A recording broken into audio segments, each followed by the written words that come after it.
Direto da redação. As autoridades no Canadá, nos Estados Unidos, uma força-tarefa, encontraram os destroços do submersível que tentou chegar ao Titanic, nas profundezas do oceano. Vamos tentar aqui entender essa história, porque eu tenho dificuldade de entender por que alguém paga milhões para chegar a um navio, ou melhor, paga milhões para ir ao encontro da morte, para entrar numa caixinha de fósforo,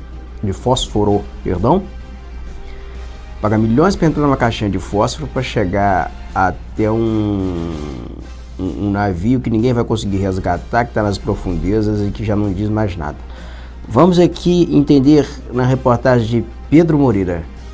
Foram encontrados nesta quinta-feira os destroços do submersível que havia desaparecido no domingo, quando estava a caminho de uma expedição ao naufrágio do Titanic.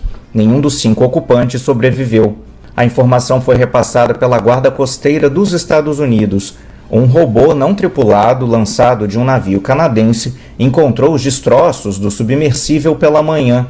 Tudo indica que a estrutura não resistiu à pressão e implodiu. As partes estão espalhadas no fundo do oceano, a pouco menos de 500 metros da proa do Titanic. Por causa da profundidade, cerca de 4.000 metros, é pouco provável que sejam recuperadas. As autoridades não informaram se avistaram restos humanos. Desde que o sumiço da cápsula havia sido informado pela empresa no domingo, uma enorme operação de busca foi montada, envolvendo o Canadá, de onde o submersível havia partido, e os Estados Unidos. Além de aviões, na terça, radares mostravam até 11 embarcações envolvidas.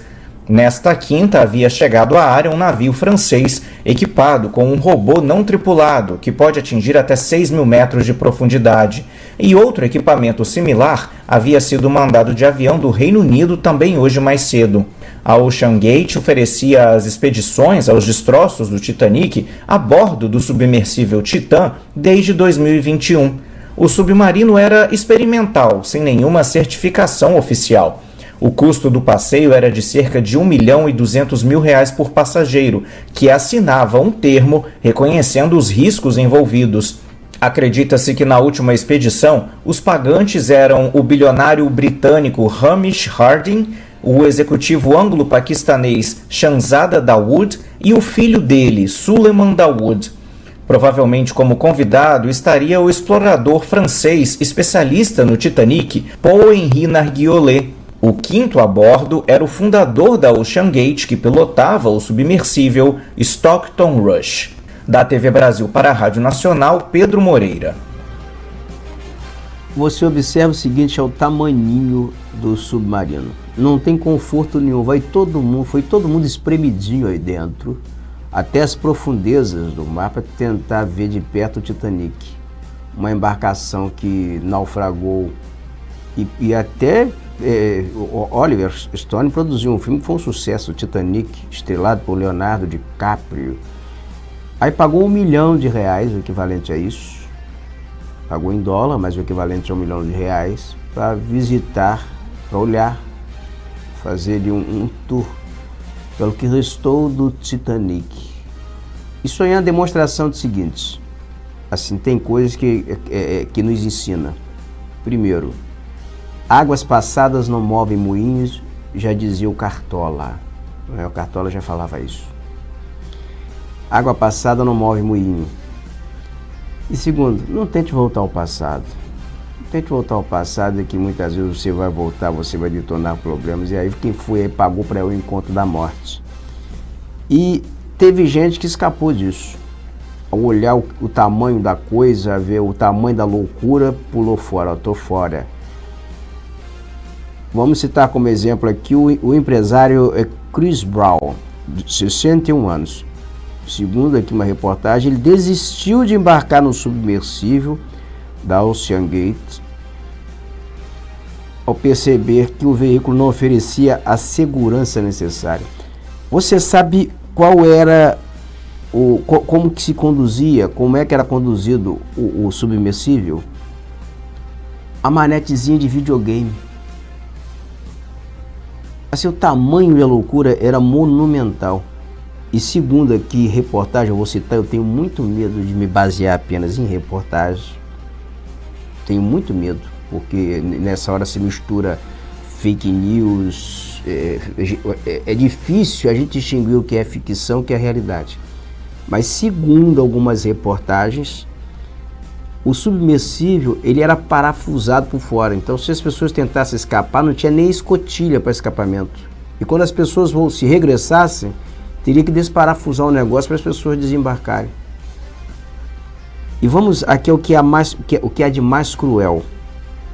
O professor André Nascimento, que é colunista aqui do Portal Viu, que escreve aqui para o Jornal Diário da Guanabara, ele no Twitter está dizendo aqui o seguinte, que a Marinha dos Estados Unidos, o professor André mora nos Estados Unidos, tá?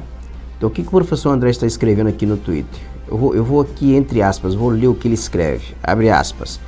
Interessante que a Marinha talvez sabia da morte, mas deixa a família sofrer uma semana pensando que eles estão sufocando ou morrendo de fome. Humanidade impecável da Marinha dos Estados Unidos. Ele, na verdade, aqui está ironizando, fecha aspas, né? Ele está ironizando a Marinha dos Estados Unidos, porque segundo ele, ontem apareceu um oficial da Marinha dos Estados Unidos dando uma entrevista, dizendo que tentava encontrar as pessoas, tal, que ia ver certinho. Mas segundo o professor André está falando aqui, a Marinha naquele momento já sabia da morte de todo mundo, sabia disso desde domingo, e ainda alimentou esperanças da família encontrar alguém vivo aí. E eu não sei por que, sinceramente, a Petrobras não foi chamada para auxiliar nessas buscas e a localização. Por quê? A Petrobras tem tecnologia de prospecção, de pesquisa em camadas assim ultra profundas. A Petrobras encontrou petróleo, então tem robôs, tem uma série de instrumentos que lhe capacitam a ajudar nesse tipo de tarefa, acredito eu. Porque a Petrobras, ela localizou petróleo, prospectou petróleo e utilizou tecnologia de ponta para retirar petróleo em camadas ultra profundas, que é, no caso, o pré-sal brasileiro. Você imagina uma coisa, a quantos metros de profundidade está lá o Titanic, onde esses aventureiros tentaram ali fazer um tour? Está a 4.000 metros de profundidade, não é isso? A Petrobras, ela chegou a 6.000 metros, eu acho, a 4.000 metros de profundidade, ela chegou assim ao fundo do oceano, ela cavou para baixo aí mais 6.000 metros para extrair petróleo a esse preço competitivo no mercado internacional. Então isso é um marco para a empresa brasileira, é um marco para uma empresa na indústria petrolífera, na história da exploração de petróleo mundialmente e até na exploração de riquezas no oceano. E a Petrobras, então, ela poderia realmente ajudar na localização. Se estivesse lá desde domingo, né, ou até antes, quando deu água o negócio, já teria, talvez a localização teria já acontecido. E o que se diz aqui é o seguinte, que a embarcação, esse submersível, ele implodiu. A força da água foi tão grande que provocou a implosão do negócio, soltou tudo. E saiu parafuso, não segurou nada. Porque a pressão da água na dimensão em que mergulharam é muito grande. É muito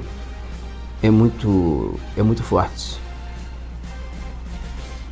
E o cara é o seguinte, que vendeu passagem a R$1 milhão para alguém embarcar nessa caixinha de fósforo, se arriscar do jeito que se arriscou, ele tem que ser assim esse cara, ele tem que ser estudado. E não só isso, ele tem que ser digamos, um símbolo em palestra de vendas de como vender. Porque a arte de vender, cara, a arte de convencer alguém, um milionário, primeiro você tirar dinheiro do bolso de milionário, é como você tentar tirar surucucu do bolso de alguém. Esse cara tem surucucu no bolso. Não gosta de maltratar dinheiro. Você convencer o cara a pagar R$1 milhão para entrar numa caixinha de fósforo, arriscar a vida do jeito que arriscou, e com o cara conduzindo todo mundo com a manetezinha de videogame dentro de uma embarcação dessa, cara, tem que ser um artista, o cara tem que ser assim, na arte de vendas. É ele, isso aí? É a manete, olha ali a manete, aquele bicho. Esse cara é um craque. Esse cara é um craque. Então isso tem que ser estudado, isso tem que ser assim, tema de palestra para quem atua com vídeo. Bom dia, meu caro Costa Henrique das Ostras, ele aqui nos cumprimenta. Bom dia, Roberto, e a toda a equipe do Vídeo Digital. Roberto, esses milionários têm tanta grana que ao invés de tentar ajudar boa parte da humanidade que passa por privação, eles usam suas riquezas com futilidade. Tem uma boa parcela, Costa, que realmente faz isso, uma parcela considerável de milionários que depois já não tem onde mais gastar dinheiro, começa a maltratar o dinheiro, começa a fazer isso. Mas não é comum o cara pegar o dinheiro e jogar fora com essas futilidades, assim. Tem alguns excêntricos que até fazem isso. Mas até para você convencer um cara excêntrico a fazer isso, ó, cara, tu vai pagar R$1 milhão e vai entrar nessa caixinha de fósforo aqui, vai mergulhar e vamos conhecer o Titanic. Bicho, é muita loucura, cara. É o cara pular da lua. É muita loucura.